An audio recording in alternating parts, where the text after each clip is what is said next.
Hiyo everyone, it's AJ, and today we are talking about the latest chapter of Bungo Stray Dogs. That's right, we have the first half of chapter 106 because there is no way that the whole chapter is going to be 11 pages. But anyway, so you would think we would get maybe a continuation from chapter 105?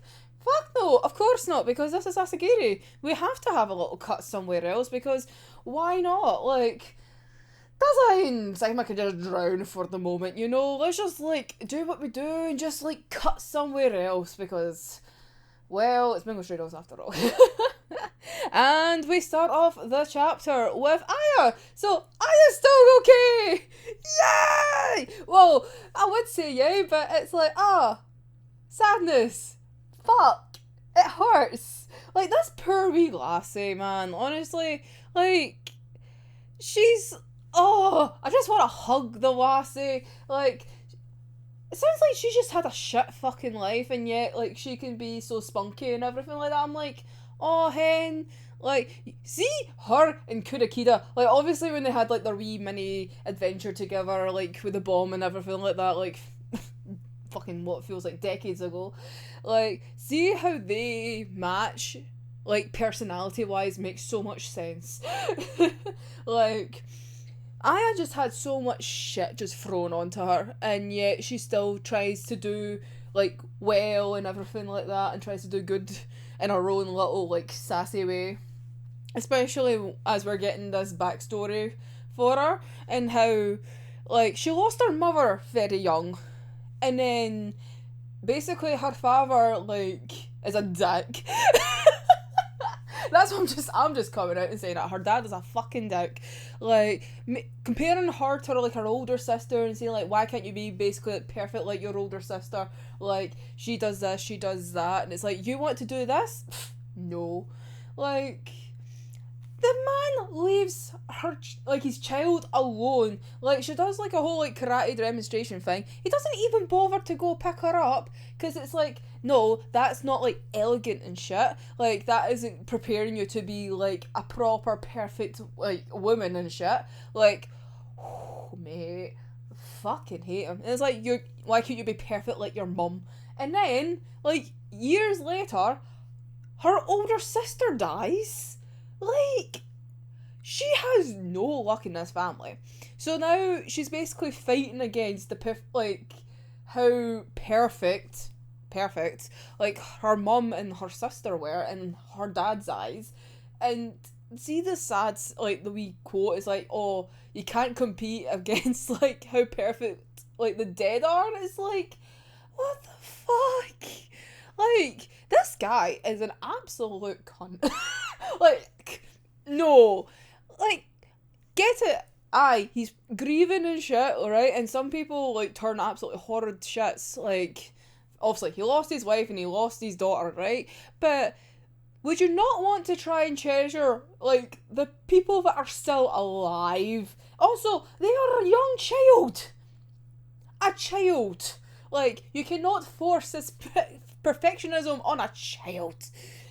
And yet, Aya still does what she wants to do, in a sense, even though she tries to obviously be who her dad wants her to be, in a sense.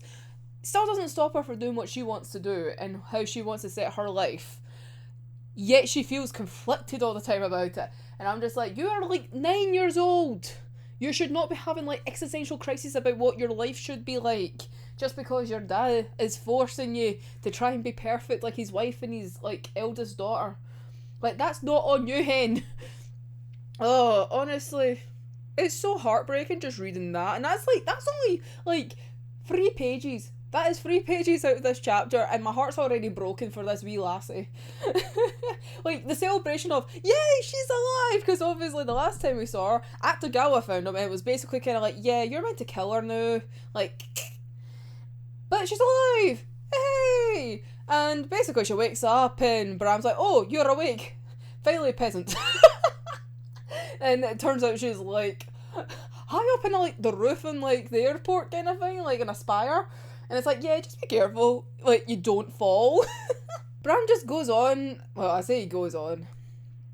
basically, like, says, it's like, oh yeah, like, he brought you up here and everything like that, like, shouldn't really trust him and whatnot, because he's really meant to be kind of out after you and everything like that. Basically, as, like, using them as bait. That's the kind of, like, plot. I was like, oh, look, they're getting used as bait. And it's like, bait for who? And it's like, oh yeah, the AD, obviously. And it's like, oh, you know, who would be perfect bait for this? Who's already went out? Who's on his way to, like, try and fix things? Oh yeah, Achushi! We are going to get Achushi and an Akutagawa reunion, potentially, right? And, like, Aya makes the point, it's like, well, he didn't kill me. Like, why didn't he kill me? And, like, many theory, right?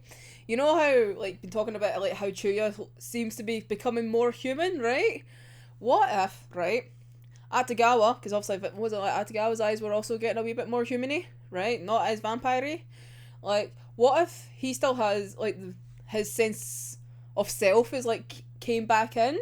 Because remember, he's got that deal with Achushi about not killing people for, like, 6 months. I don't know how long this deal is in the timescale of things, right? But if it's still within the 6 months, that might be why Akutagawa hasn't killed her, right? Even though he was instructed to. So, ooh, like, Akutagawa coming back to his full self, which means, like, hey, look, I'm using you as bait to get saved, because if I bring Achushi here, it will be fine. In theory. Just a mini theory. So, like, we go from that little moment of, like, Aya and Bram, like, on this fucking spire thing, like, in the airport, like, basically judging Akutagawa for being like, yeah, why didn't you kill us, bitch? Well, obviously, Bram isn't to be killed, because obviously he's needed to keep the vampirism and all that going, but, like, Aya should be dead, technically, but she's no, and it's like, ooh, what could this lead to? Like, interesting. But not to be outdone, we just have a quick change back to the prison, and we're back in the lift, and well, things are not going well. Because so the lift is getting filled up really quickly, right? And then Dazai just, like, touches, like, the side of the lift, and then it's like panic mode, and it's just like, oh shit mode. And he starts, like, shoving Sigma into the water. Like, sir, what the fuck you're doing? Like, you tried to drown Chuya and Fyodor, right? Now, why does it look like you're trying to drown Sigma as well now? Like, were they not enough? like, why? But then it kind of makes sense when you go on to the next and final page. And the water is now on fire. How the fuck is the water on fire? Obviously it's that thick water shite, right? But it's obviously not real water, because obviously fire doesn't live on water. But, like, how is it on fire? Like, I swear to fuck. Like, what is going on? Like, Dazai is literally insane if he's actually planned this. Because, you know, like, in the last chapter, he, like, fiddled about with the lift and whatnot. He's like, oh, I'm just checking to make sure there's no traps and shit, right? What if he fucking set that up, right? He set it up so that the water would burn. I don't know if that obviously just helps, like, either, like, make it explode or something like that, because obviously there's chemicals within this thick-ass water. So, what if that makes a chemical reaction, whatnot, like an explosion, which then can get them out, obviously, so that they don't drown? Or does it, like, burn it away, so, like, it evaporates it or something like that? Like, but does I what the actual fuck? Like, I hope he planned that, like, because it feels like he did in a sense, because why would you just randomly, like, touch the side of the lift if it wasn't for the fact that, like, heat was building up for the fire to, like, appear?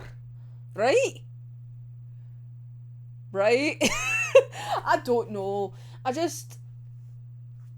I just don't understand, like, how 3 pages are just like, what the actual fuck is going on?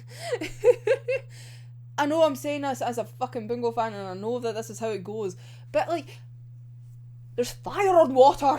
I just can't get my head around that. Even though, like I said, obviously it's chemical water, but still, like, how does he get away with this? And why is that how this chapter has to end? Like, and I now need to wait another fucking month to find out if whatever I thought about it comes true or not. It probably won't, because, like, Asagiri just makes anything, and anything generally what we think of, it just doesn't happen. It just like, oh, you're thinking this way, nope, it's gonna go this direction. Like, poor Sigma, like, his face just like, his face is literally my face when I'm reading it. I'm like, how the fuck is this on fire? Like, how's there fire? It also looks more showy. I don't know why as well. It's like Dazai's just like, you know what? If he has planned this, by the way, this is on the assumption that Dazai's actually set this up, right? They were just like, oh, do you know what? I'm gonna one up. You're drowning, like, for 2 years, and Fyodor's drowning as they're watching, obviously. He's like, I'm gonna make it rain fire. It's like, Dazai, do you really need to, like, one up all the fucking time? Why is this chapter so stressful? Like, you go from, like, heartbreak at the beginning to be like, what the actual fuck is going on? I.e., the summary of, like, what happens in Bungo Stray Dogs.